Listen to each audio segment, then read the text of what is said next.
The future of Palworld. Let's see how it goes. Unless you've been living under a rock, we all know that this game has taken the gaming industry by storm. I mean, it has literally broken the internet. And as of a few days ago, taking the absurd player counts that were already in place for Steam and then tossing in the latest Xbox player counts, and you land somewhere at 19 plus million players in under 2 weeks. 19 plus million players. That is crazy. That is absolutely crazy. And there's no way that's true, because that's way too many people for something like Xbox. Palworld is only the second game in history to surpass the 2 million concurrent players mark on Steam, only trailing PUBG, which I think was somewhere in the mid 3 millions here. 3.3 something millions, yes. PUBG was record breaking. Let me look it up.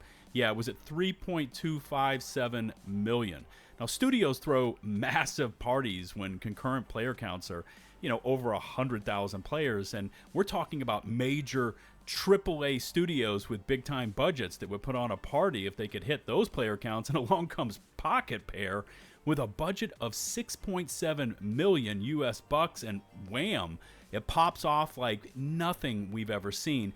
Just looking this over again, and here's another mental stat for you. 6 million sales in just 4 days. I mean, damn. As of a few days ago... Was their budget for the game actually that large? I thought it was smaller. Aren't we talking about, the developers who didn't even know what Unreal is and how to work it? And an unemployed 15-year-old who coded a lot of stuff? I don't think you have to pay that. Coming to us from the official Palworld Twitter account, like I said, we got the announcement that Palworld had crossed 19 million players, 12 million on Steam alone, and another 7 million on Xbox. Ah, there we go. There we go. I thought previously that he meant that, it going on Xbox meant that, the majority of players are from Xbox. Of course, no one plays games on Xbox. Xbox is not meant for games. Xbox is meant to buy, then create your whole persona and existence around it, and then get into fights on the internet about Xbox being better than PlayStation. Not actually playing games. True. And I can't stress enough how fucking ludicrous these sales bless you numbers are. I mean, you can love this game, you can hate this game, but you can't change the fact that it's selling like hotcakes. Pocket Pair doesn't seem to be showing any signs of slowing down either, because a recent patch for both Steam and Xbox delivered on a host of player and base issues, along with a multitude of patches and bug fixes. And again... Dude, look at that. This is an actual patch, not unlike what Starfield tries to slip by people as a patch. Crazy. We've got this game just shooting off like a rocket, selling like crazy. And, the studio could have just said, hey, man, we're going to take a vacation. But instead, they just continue to grind. That would be the stupidest thing to do. When you're doing good, you keep pushing harder. This is what dumb people on Twitch do that get famous on accident. Oh, I'm famous for one day. Time to take a break for a month because I deserve it. And then they come back and they're nothing. Gone. Everything. Adios. No, when you win, you keep on grinding. You put in even more work. That's how the world works. Find out changes and fixes to make the... Well, that's not how the world works. That's how success actually works. Game perform even better. And... for all my ARC viewers out there, the game runs incredible for me on PC.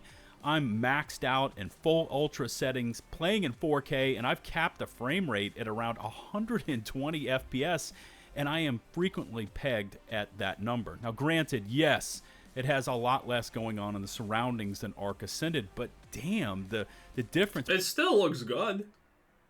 You don't need to oversaturate everything in the environment. That sometimes is a bad thing. Look at retail World of Warcraft. Everything is just oversaturated and nothing feels special because of it in an environment. This game looks reasonable, looks decent. That's why people like it, because it's just good, reasonable, and decent. Wow, surprising how that works. Between these two games is night and day when it comes down to just sheer performance.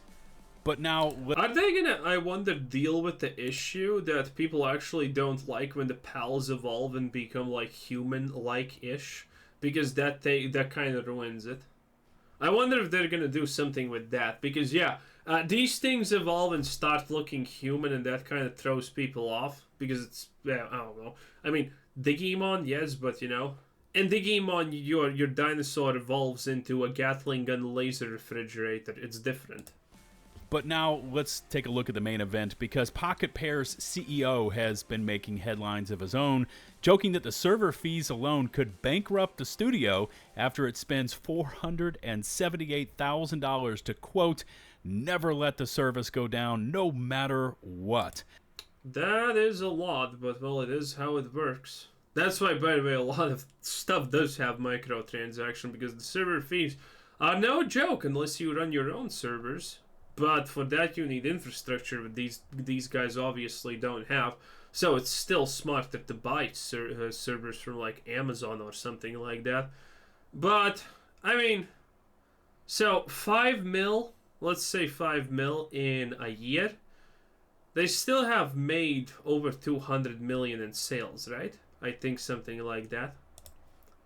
Now, according to CEO Takuro... No, wait, they haven't. But, you know, they probably have at least 100 million to work with because of the Xbox deal and whatnot. Zobi, the server costs have skyrocketed by 359%, which, yeah, is bound to happen when you have a game this sizzling hot and you've got millions of players all trying to get in on the action.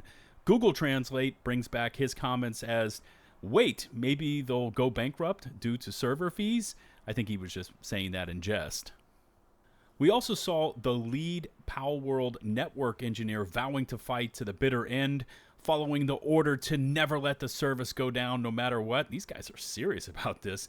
We have prepared servers without regard to cost. We will continue well, that's good PR. To give our all to ensure that all players can enjoy to the fullest. And then he continues on with 478,000.